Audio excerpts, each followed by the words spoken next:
Welcome students, RBSC online classes की आपकी अपनी पाठशाला में स्वागत है आपका बहुत बहुत।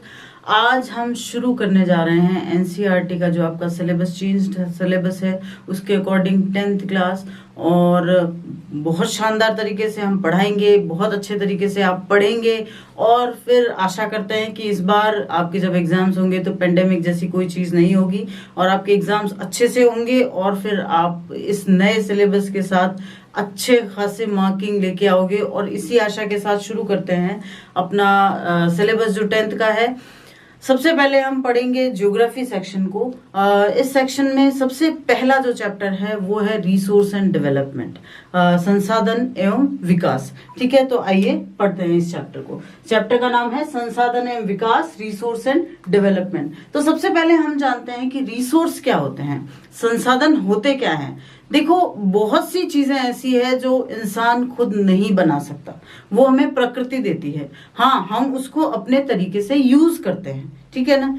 दे हमें प्रकृति रही है, हम उसको यूज कर रहे हैं। तो ऐसी चीज जो हमें प्रकृति देती है और फिर हम उसे अपने लिए अपने तरीके से यूज करते हैं, वो चीज संसाधन कहलाती है।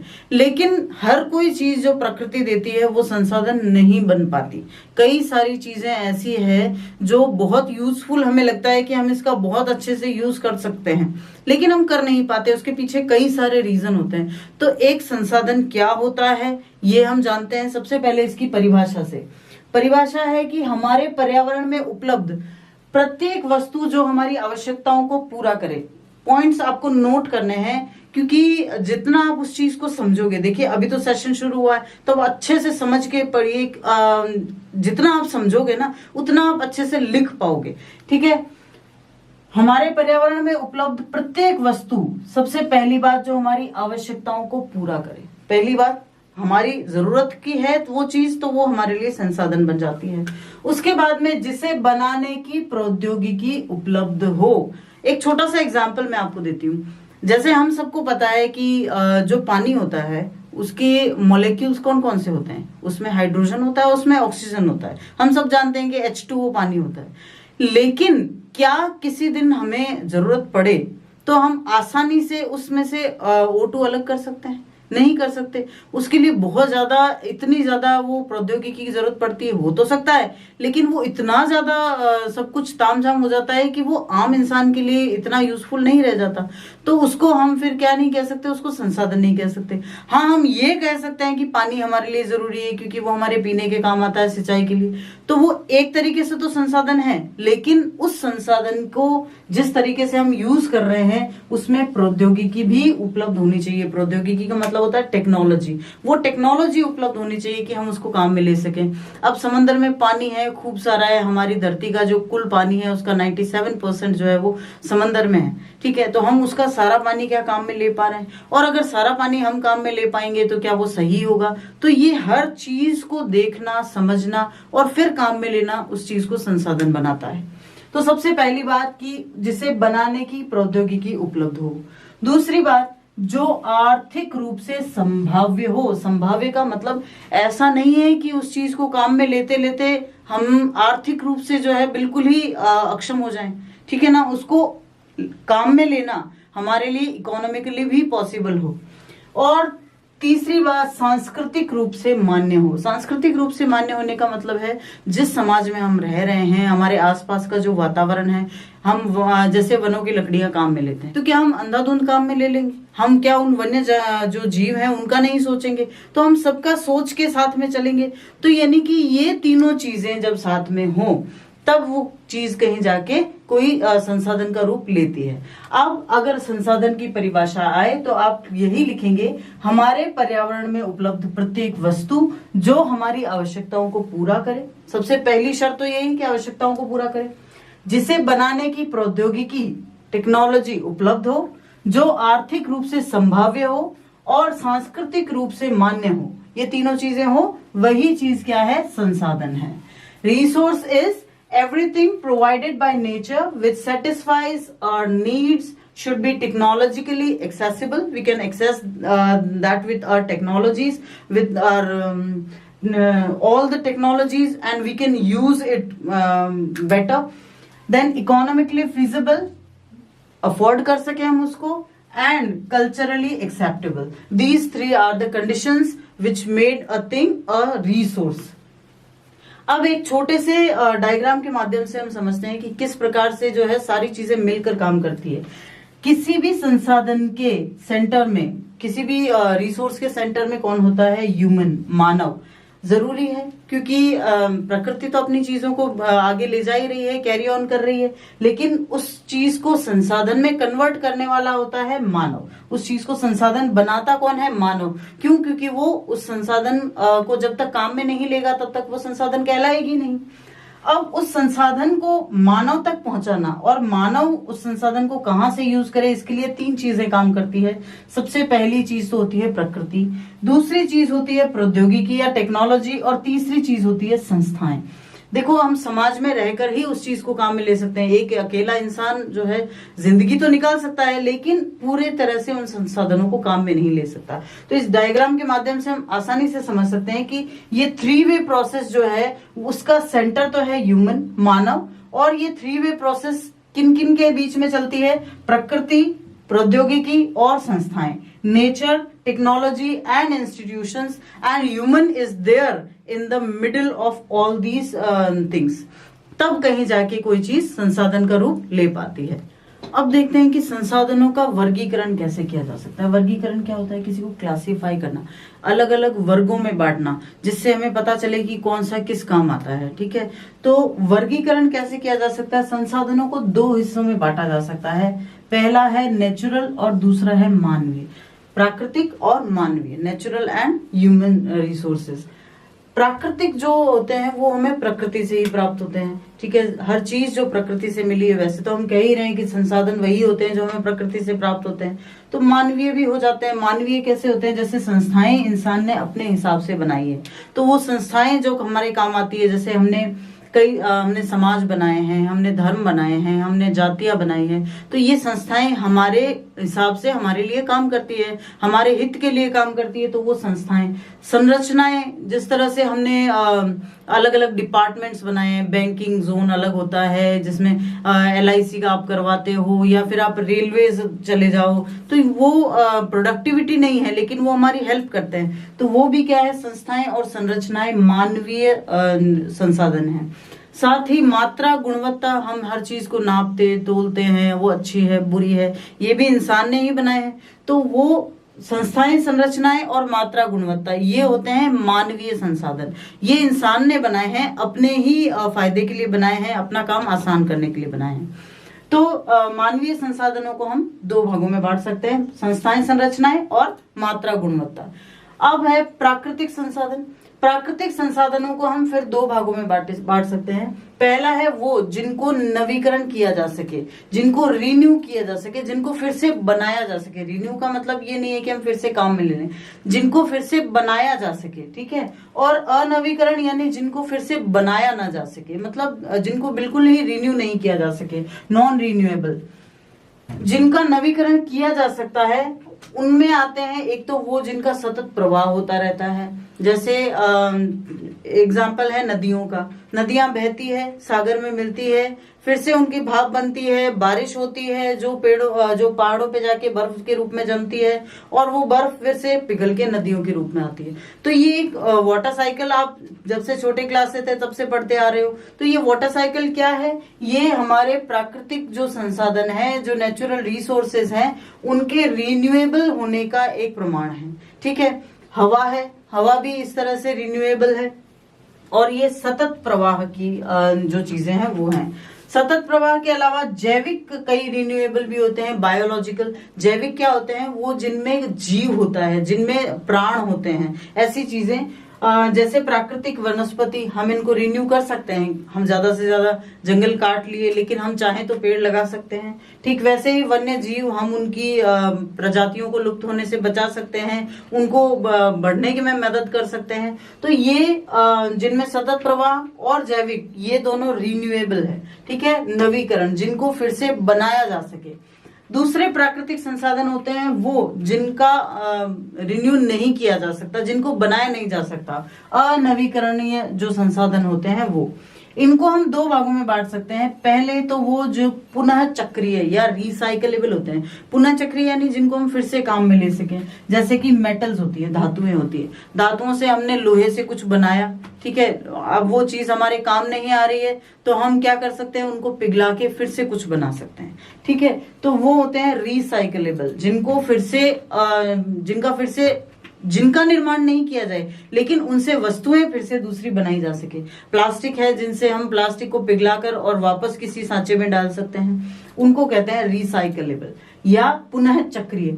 और कुछ होते हैं अचक्रीय, जिनको हम एक बार काम में ले लें और खत्म, जैसे कि जीवाश्म ईंधन या फॉसिल। जैसे हमने कोयला एक बार जलाया, वो जल के राख हो गया, अब उसका राख यहीं रह गया और उसकी जो गैसेस थी वो वायुमंडल में मिल गई। अब क्या उसको फिर से कोयला बनाया जा सकता है? उन गैसेस को, राख को मिला के नहीं बनाया जा सकता। तो ठीक वैसे ही पेट्रोल होता है, डीजल होता है, ये सब चीजें जो है वो जीवाश्म ईंधन या अचक्रीय जो संसाधन है, जो प्राकृतिक संसाधन है, उनमें शामिल किए जाते हैं। तो ये एक टेबल के माध्यम से आपको अच्छे से याद हो जाएगा। सबसे पहले संसाधन, उनको दो भागों में बांटा, प्राकृतिक और मानवीय, नेचुरल एंड ह्यूमन रिसोर्सेज।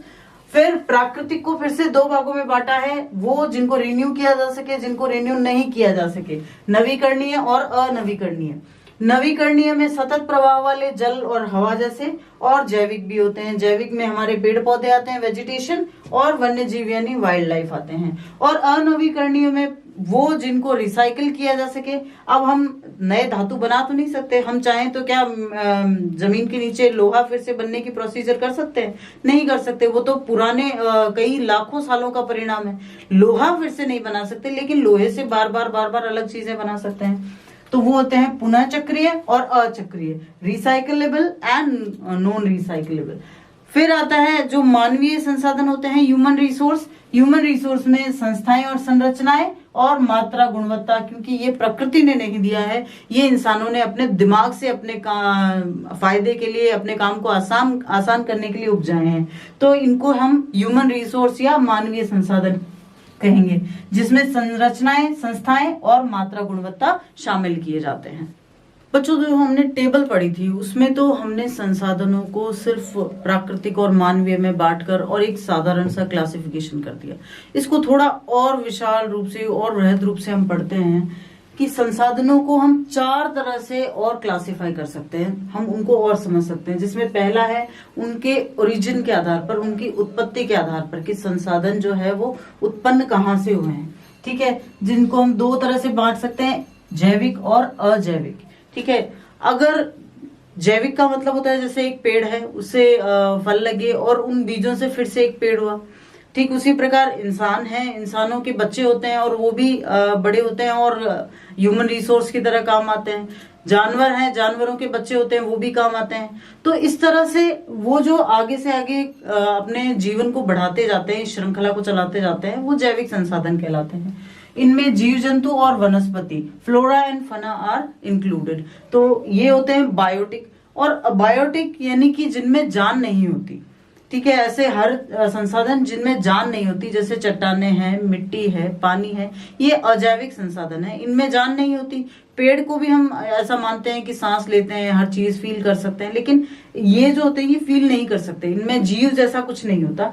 तो इनको अबायोटिक या अजैविक संसाधन कहते हैं। जैसे चट्टाने हैं, धातुएं हैं, हमें पानी मिलता है, हमें मिट्टी मिलती है, हमें हवा मिलती है। तो ये सब जो चीजें हमारे काम आ रही है लेकिन जिनमें जान नहीं होती, उनको अजैविक संसाधन कहते हैं। तो सबसे पहला उत्पत्ति के आधार पर या on the basis of origin, जैविक यानी बायोटिक और अजैविक यानी अबायोटिक। फिर है समाप्यता के आधार पर, on the basis of exhaustibility. समाप्यता क्या होती है कि एक लिमिट होती है कि यहां जाकर ये खत्म हो जाएगा, तो वो लिमिट है या नहीं है, उस आधार पर भी हम इनको दो भागों में बांट सकते हैं। पहला नवीकरणीय, देखो जिनको हम नया कर बना सकते हैं उनकी तो कोई समाप्यता है ही नहीं, जैसे हवा है, पानी है, वन है, वन्य जीव है, water, wind, forest and wild life, तो ये तो खत्म नहीं हो सकते। हम चाहें तो इनको फिर से रिन्यू कर सकते हैं, तो उनको कहते हैं नवीकरणीय या रिन्यूएबल। और अनवीकरणीय, नॉन रिन्यूएबल, जैसे खनिज, जीवाश्म ईंधन, ये हमने उस टेबल में पढ़ा ही था। तो ये on the basis of exhaustibility. देखिए ये अलग अलग क्वेश्चंस बन रहे हैं, छोटे छोटे क्वेश्चंस भी साथ में बन रहे हैं। अगर आपसे डिफरेंटली ये क्वेश्चन पूछा जाता है कि समाप्यता के आधार पर आप संसाधनों का वर्गीकरण कैसे करेंगे। तो how can you differentiate the resources on the basis of exhaustibility. तो आपको फिर ये आंसर देना है कि उनको हम दो भागों में बांटेंगे, नवीकरणीय और अनवीकरणीय। नवीकरणीय में जल, पवन, वन्य और वन्य जीव आते हैं, और अनवीकरणीय में खनिज, जीवाश्म ईंधन, ये सब आते हैं। फिर स्वामित्व के आधार पर, on the basis of ownership, हम संसाधनों को चार भागों में बांट सकते हैं। व्यक्तिगत यानी पर्सनल, सामुदायिक यानी कम्युनिटी, एंड राष्ट्रीय यानी नेशनल, और अंतरराष्ट्रीय यानी इंटरनेशनल। अब जैसे किसी व्यक्ति का घर है तो वो उसकी अपनी संपत्ति है, उसकी अपनी प्रॉपर्टी है, उस पर वो किसी और का अधिकार क्यों होने देगा। तो ऐसी जिस पर किसी एक व्यक्ति या एक परिवार का अधिकार होता है उसको हम कहते हैं व्यक्तिगत संसाधन या पर्सनल रिसोर्स। लेकिन अगर पूरी कम्युनिटी, पूरे समाज का उस पर अधिकार हो, जैसे स्कूल्स होती हैं, पब्लिक पार्क्स होते हैं, या फिर रेलवे स्टेशन है, बस स्टेशन है, वो भी हमारे काम आते हैं, वो भी हमारे लिए संसाधन की तरह काम करते हैं। तो ऐसी सब जो भी संसाधन है वो कहलाते हैं सामुदायिक या कम्युनिटी रिसोर्सेज। राष्ट्रीय संसाधन कहते हैं किसी एक राष्ट्र की सीमा के भीतर जो भी संसाधन उपलब्ध हो सकते हैं वो सभी राष्ट्रीय संसाधन कहलाते हैं। अब जमीन से तो हम सीमाएं निर्धारित कर लेते हैं। अगर हम महासागरों की तरफ जाएं तो जो 12 नॉटिकल मील्स जिनको कहते हैं, 12 नॉटिकल मील्स होते हैं, यानी कि 12 समुद्री मील। उसमें एक समुद्री मील में लगभग 22 पॉइंट समथिंग किलोमीटर होते हैं। तो वो 12 समुद्री मील या 12 नॉटिकल मील्स तक, एक माइल्स तक एक राष्ट्र की सीमा होती है। यानी भारत की जो तट है उससे 12 नॉटिकल माइल के बाद तक भारत की सीमा है। तो उस सीमा में निर्धारित जितने भी संसाधन होंगे वो उस राष्ट्र की संपत्ति माने जाएंगे। हालांकि हिंद महासागर के लिए भारत को कुछ छूट दी गई है, और कई जगह उस 12 नॉटिकल मील से आगे भी कई सारी ऐसी चीजें हैं जो भारत की दायरे में आती हैं और उसको भारत की संपत्ति माना गया है। फिर है अंतरराष्ट्रीय। तो जैसा हमने पढ़ा कि 12 नॉटिकल माइल्स तक तो किसी एक देश की संपत्ति हो गया, तो उसके बाद अगर किसी और देश की सीमा नहीं लग रही है, इसका मतलब ये हुआ कि वो फिर अंतरराष्ट्रीय नियमों के अधीन आएगा और वो सभी देशों की संपत्ति है और किसी की भी संपत्ति नहीं है। कहने का मतलब ये है कि सभी देश उसका उपयोग कर सकते हैं, लेकिन उसका उपयोग इस तरह से होना चाहिए कि उसको नुकसान नहीं पहुंचे। ठीक है, तो इस तरह से व्यक्तिगत यानी पर्सनल, सामुदायिक कम्युनिटी, राष्ट्रीय यानी नेशनल, और इंटरनेशनल यानी अंतरराष्ट्रीय, ये स्वामित्व के आधार पर, ओनरशिप के आधार पर इनको डिवाइड किया जा सकता है। फिर है विकास के स्तर के आधार पर। इसको थोड़ा आपको समझना है, on the basis of the status of development.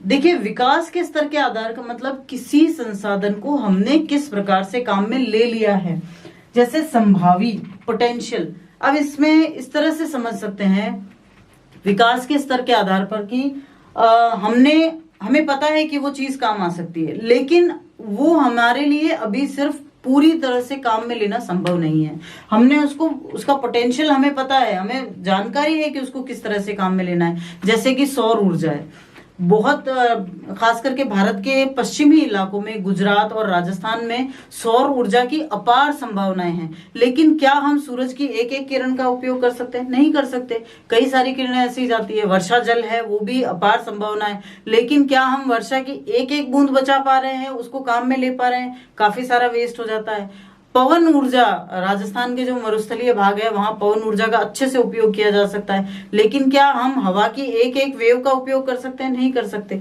तो ऐसी जिसमें अभी बहुत पोटेंशियल बाकी है, अभी संभावनाएं जबरदस्त बाकी है, ऐसे संसाधनों को संभावी या पोटेंशियल रिसोर्सेस कहा जाएगा। फिर है विकसित या डेवलप्ड, जिनको हमने जान लिया है कि कैसे काम में लेना है। जैसे हम मेटल्स निकालते हैं, धातु निकालते हैं, हमें पता है उन धातुओं का हमें करना क्या है। हम फॉसिल फ्यूल्स निकालते हैं, जीवाश्म ईंधन, पेट्रोल वगैरह, हमें पता है उनको कैसे काम में लेना है, और हमें ये भी पता है कि हमारे पास उनके कितने भंडार है। तो उनको हम कहेंगे विकसित, चूंकि उनका एक लेवल तक हमने विकास कर लिया है, उसके बाद में अब कोई संभावना नहीं है। उनके बारे में जितना जानना था हमने जान लिया है। फिर है स्टॉक या भंडार। देखिए, स्टॉक या भंडार और सुरक्षित या रिजर्व जिनको कहें, ये एक ही प्रकार के हैं। थोड़ा सा इनमें डिफरेंशिएट है, आपको समझना होगा। जैसा मैंने आपको इस चैप्टर के शुरू में एक कहा था कि हम जानते हैं कि जल में 2 मोलेक्यूल्स होते हैं, वाटर जो मोलेक्यूल होते हैं उनमें 2 उसमें हिस्से किए जा सकते हैं, एक हाइड्रोजन का होता है, एक ऑक्सीजन का होता है, लेकिन उसको हम अभी उस तरह से यूज नहीं कर पाए हैं जितना हमें करना चाहिए। ठीक है, ठीक वैसे ही रिजर्व में हम ऐसे संसाधनों को रखेंगे जिनका हमने पता है कि यूज कर सकते हैं लेकिन अभी हम कर नहीं रहे हैं। जैसे हमें पता है कि पानी से हाइड्रो इलेक्ट्रिसिटी जो जल विद्युत है वो बनाई जा सकती है, लेकिन फिर भी हम उस पूरे पानी को जल विद्युत बनाने के बजाय कुछ पानी को हम पीने के काम में लेते हैं, कुछ पानी को हम सिंचाई के काम में लेते हैं, तो उसको हम रिजर्व कर लेते हैं। ठीक है, तो ये थोड़ा आपको समझना होगा कि विकास के स्तर के आधार पर on the basis of the status of development हम कैसे संसाधनों को डिफरेंशिएट कर सकें। संभावी, जिनको हमें अपार संभावनाएं हैं, अभी हमने पूरा यूज नहीं किया है, बहुत सारा अभी पड़ा है वो यूज करना, उनको हम पोटेंशियल या संभावी कहेंगे। विकसित, जिनको हमें पता है कि हम इससे ज्यादा यूज नहीं कर सकते इसका, उनको हम कहेंगे डेवलप्ड या विकसित। हमारे पास भंडार अथाह पड़े हैं लेकिन हमें पता ही नहीं है, ऐसी टेक्नोलॉजी नहीं आई है जिससे हम उनको यूज कर सकें। जैसे हमें अंतरिक्ष में जा तो पा रहे हैं लेकिन क्या हम पूरे अंतरिक्ष की थाह लगा पा रहे हैं? नहीं लगा पा रहे।